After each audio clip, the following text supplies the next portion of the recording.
Hi guys, this is the breeding box my father uses in the breeding season for the birds.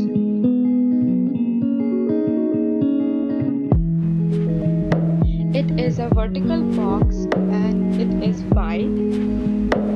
This is the front of the box. We unlock it from the side and open it.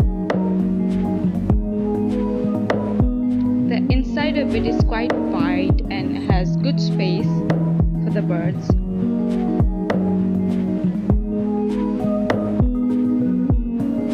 There's also a drawer we can pull out for putting the nest of the birds, cleaning it, etc.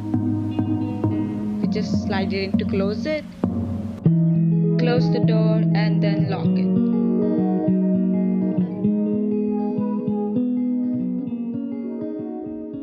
That's it.